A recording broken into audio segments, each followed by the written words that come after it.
What is up, guys? Welcome back to another video. This is episode 2 of traveling to every single national park site in the United States. Here we're at Cumberland Island National Seashore. Behind me is the ferry that's going to take us over to the National Seashore itself. We've got orientation in about 5 minutes, and then we got around a 45-minute boat ride before we get to the island itself.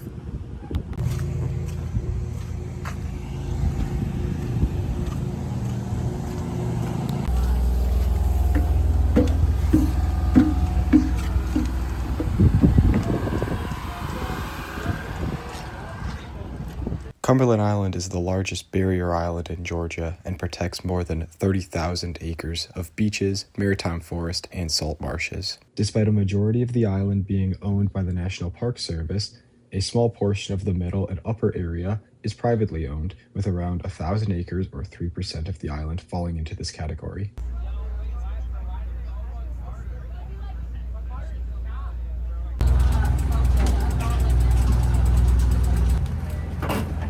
Tires that'll be fine on this island. That's for sure. I know. You're allowed to bike from the ruins to Sea Camp on the beach. Yeah. Okay. Yep. Thank you. Yep. All right. Okay, everybody, come on over here and get around the side. Hopefully we can find one of these on the beach, fully completed.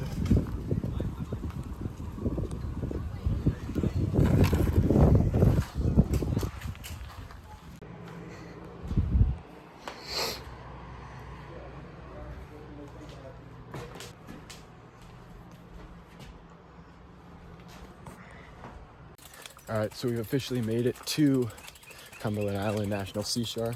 Walking my bike down the trail to get to my campsite. So Cumberland Island National Seashore was established in 1972. However, the island has been inhabited by people for a lot longer than that. The Timucuan people inhabited this island, as well as the Carnegies.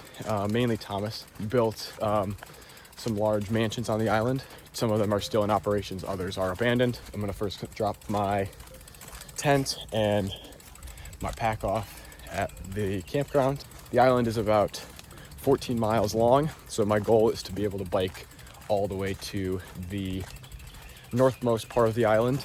They've got a small African Baptist church up there. A lot of free enslaved people were on this island, and they kind of inhabited and owned a large portion of the northern part of this island. So hopefully we'll be able to make it up there. There's Plum Orchard, which you can go and do tours, so I'm gonna go there also. And the big thing about this island is they've got wild horses that live on the island. They are normally found around the Dungeness ruins at the south part of the island, but you can really see them anywhere. This is old Georgia. I can't even ride my bike on this path. I'm only allowed to ride it on the main roads, so it's just beautiful landscape we got here. All right, we just made it to the campsite, and just look at this absolutely beautiful scenery we've got right here. Probably gonna set my tent up just behind my fat tire bike, so let's do that.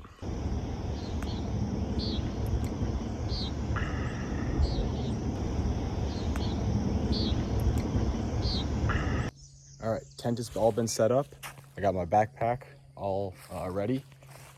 Bike's all prepped, so we're gonna take the trail down, start making our way to the north side of the island.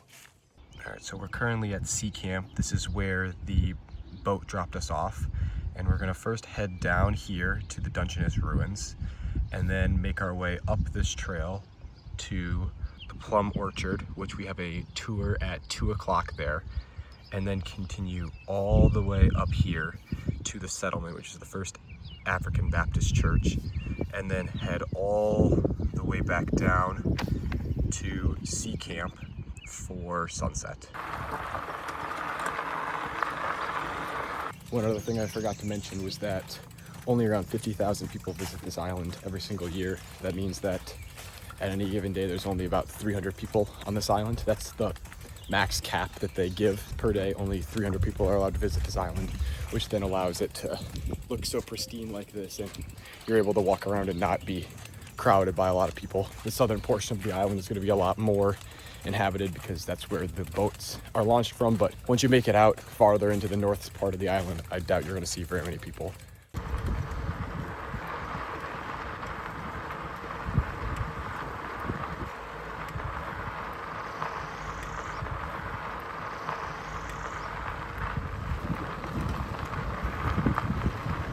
I got some wild horses up here.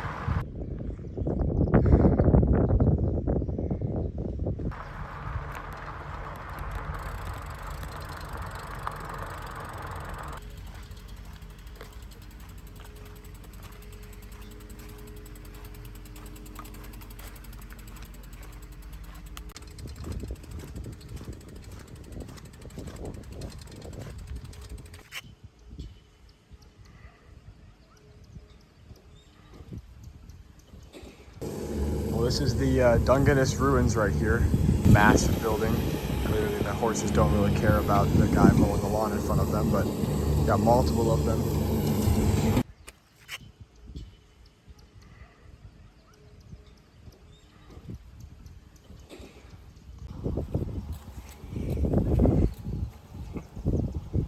You got a bunch in my hat.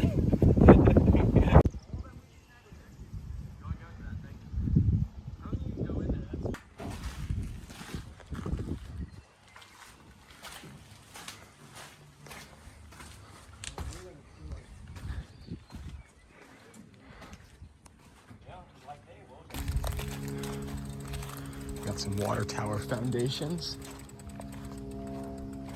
Some fruit trees. I got a little colt over there. Kinda need to get past him. Staring me off. And you can see a couple others over there.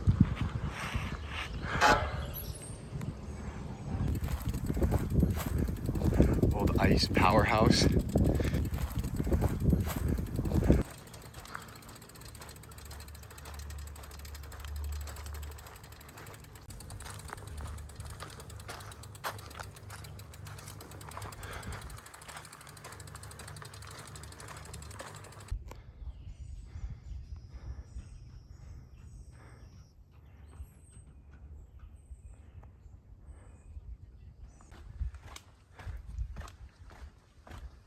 Got a green heron over there.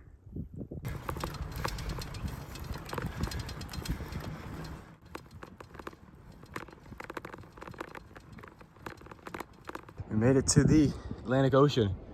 This is actually the farthest west the Atlantic Ocean touches in the United States.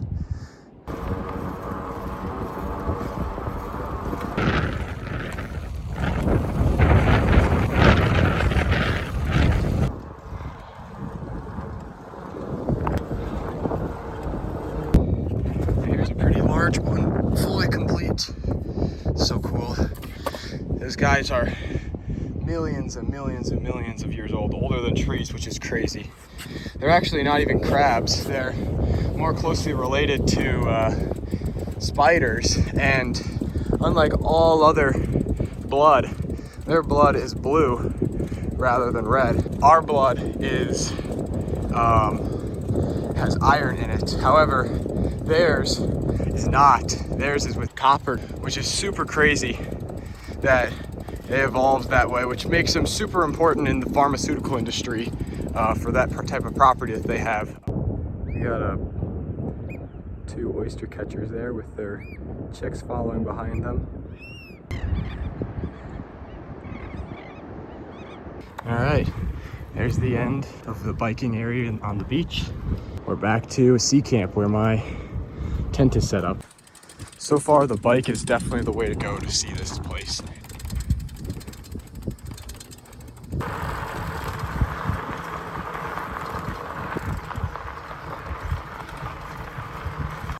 All right, so this right here is the Grayfield Inn. A lot of the stuff that we've been biking through is all private land. This is one of those areas that you can rent. It's like $1,000 a night for a room here. This is from the other side of the Grayfield Inn. You can see there it is back there. Very expensive to stay there, but they've got horses here also. They got prime access right on the water. So here's the other exit right here. All right, we're probably 4 or 5 miles into it. The path has gotten a lot worse. It had just rained. I think we've got probably 3 or 4 more miles until we get to Plum Orchard, which we have an hour to do that. So we should be pretty good on time. Just stopping and taking a little water break.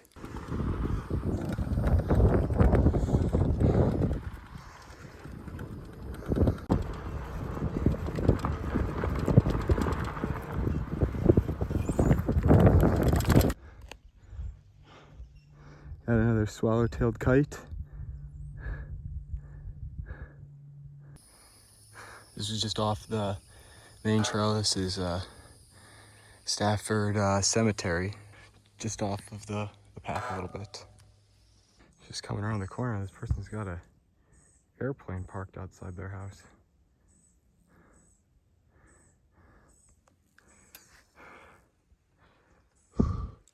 It's getting pretty hot out here. It's like 92.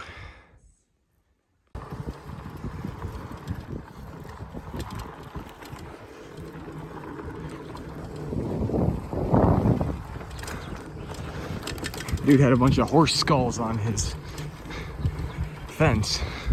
Look at the size of this tree that's just growing right next to the road.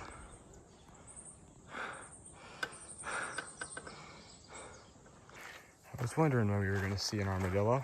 He ran out in front of my bike and almost got absolutely smoked, but he seems relatively chill right now.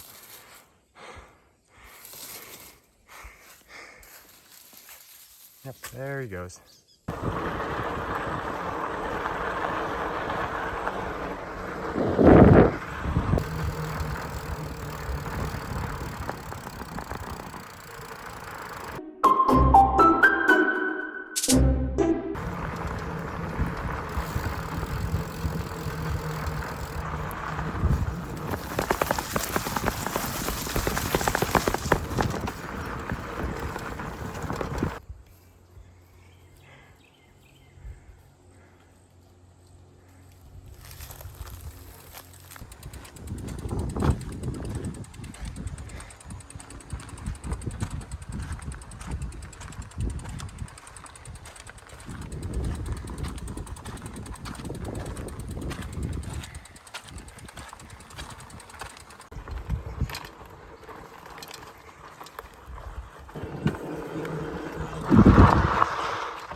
Oh, did not see him there. I almost ran him over with my bike.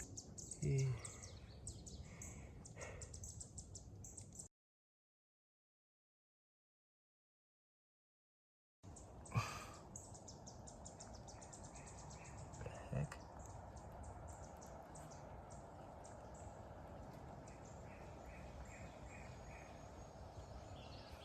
We're gonna let him be. He'll eat the thing again. I did not mean to like startle him.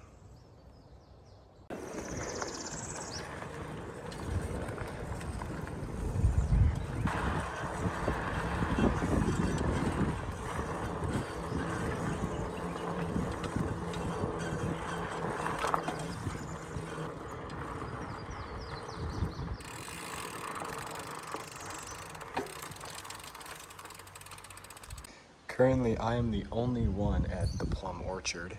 And if that stays that way in 20 minutes, I'll be the only one on this tour. However, I did pass 2 people about 1.5 miles down the trail, and they said they were also going to be here, so they might also be on the tour.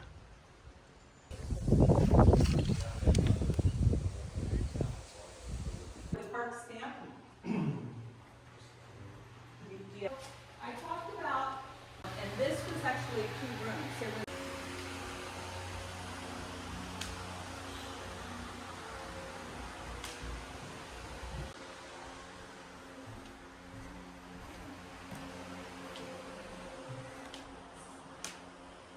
rooms that we're going to go into are going to be. Okay, this is a coal and woodworking stove, but this is the Carnegie family. This is an ice cream, 1906 edition. There were many trips.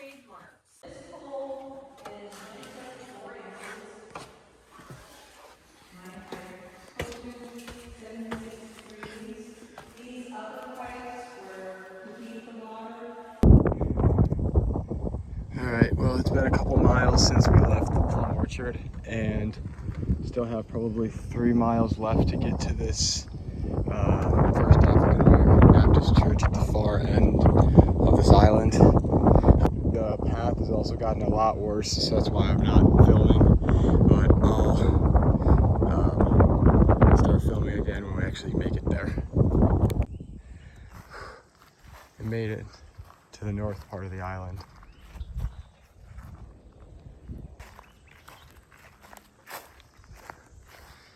Please be open.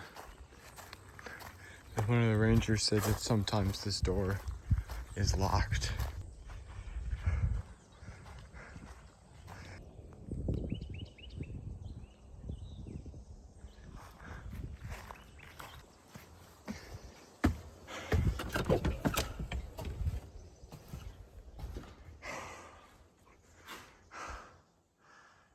Was it worth it? I don't know.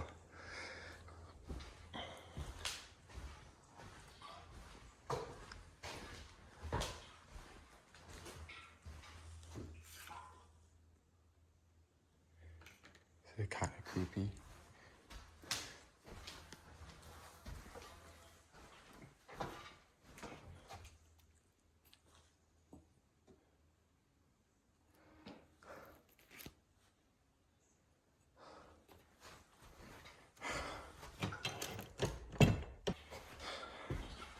Yeah, well, we now got a 14-mile bike back to the campground.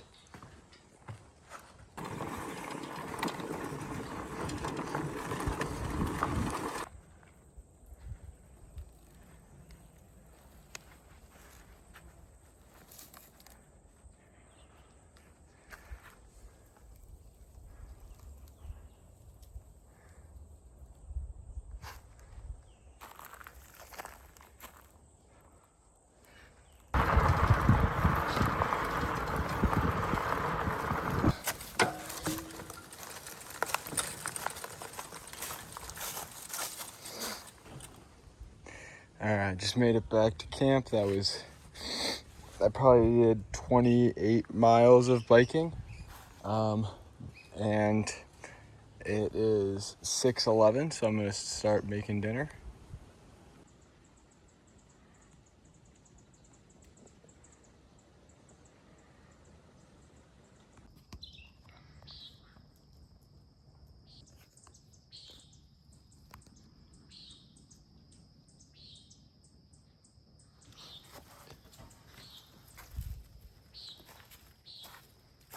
Hey.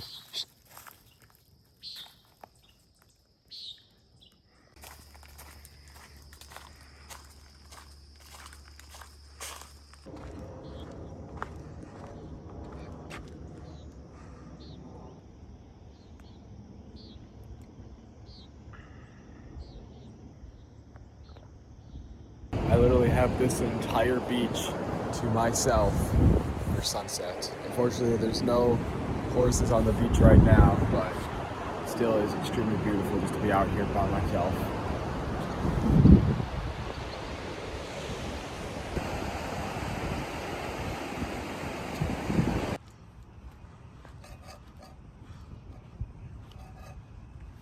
Alright, I just did my dishes, took a nice cold shower, so I think I'm gonna get ready for bed. I've had a long day of biking basically the entire island, and I gotta get up early tomorrow to catch the ferry back to the mainland.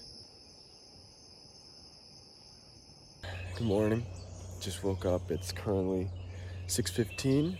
The sun's just peeking over the horizons behind us, and I'm gonna start packing up camp, get some breakfast ready, and then we're gonna bike back down to the ruins for a little bit, and then we gotta get picked up by the boat at 10:15.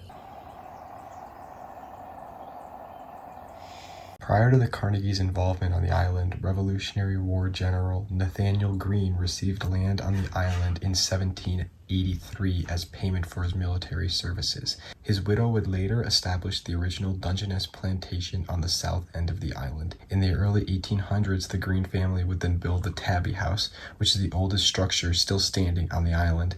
In 1818, Revolutionary War hero Henry Lee, father of Civil War General Robert E. Lee, arrived to Cumberland Island seriously ill and died at Dungeness and was originally buried there before moving his body to Virginia. However, his original headstone is still present on the island. Following the Civil War, many formerly enslaved African Americans stayed on Cumberland Island after being freed from the Dungeness plantations. They then moved to the north part of the island, establishing the first African Baptist church in the 1890s. Had a little tree frog right there. All right, everything's all packed up. We're just letting my tent dry a little bit. I'm gonna take the bike down to Dungeness because I got 3 hours till I need to technically check out. So I'm just gonna put my backpack in like the bear box so that nothing messes with it, and I'll be back within 2 hours. And we're back. There's now no people here, so it's very quiet. But after taking the tour of Plum Orchard, I now have a little bit more information about this building. So it was originally constructed to be the primary residence of Thomas and Lucy Carnegie, brother to Andrew Carnegie. And they actually very rarely lived here. Thomas died before the construction was even finished, and it was basically abandoned in like the early 1920s and fell into disrepair. A lot of the stuff was taken from this building and were moved either to Plum Orchard or some of the other Carnegie estates on the island. So this fell into disrepair, and despite there being a fire in 1959, there really was no destruction because the roof had already caved in. There were vines already growing up it. So they didn't really destroy anything in particular because the building was basically already in ruins.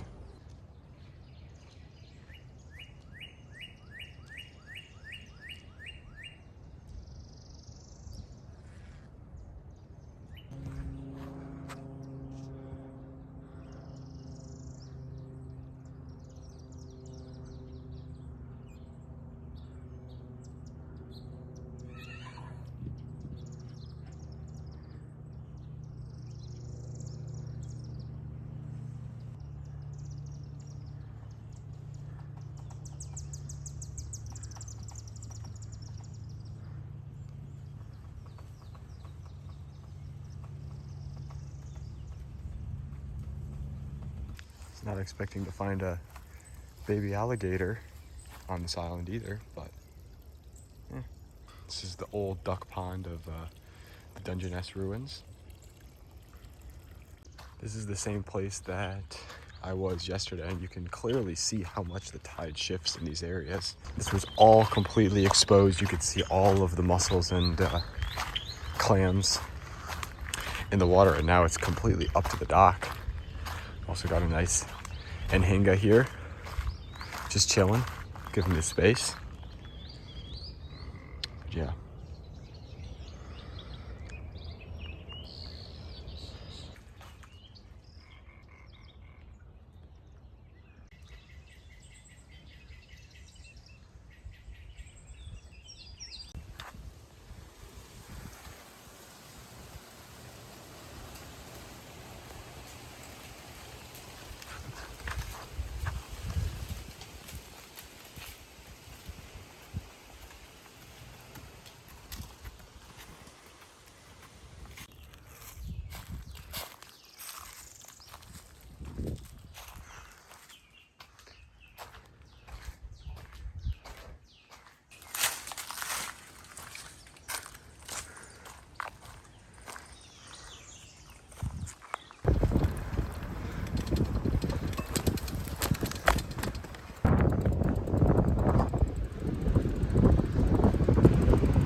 Piece of a boat that washed up, part of the hull. All right, camp has been all cleaned up. Everything is loaded up onto my bike, and we're gonna start making our way back to the ferry.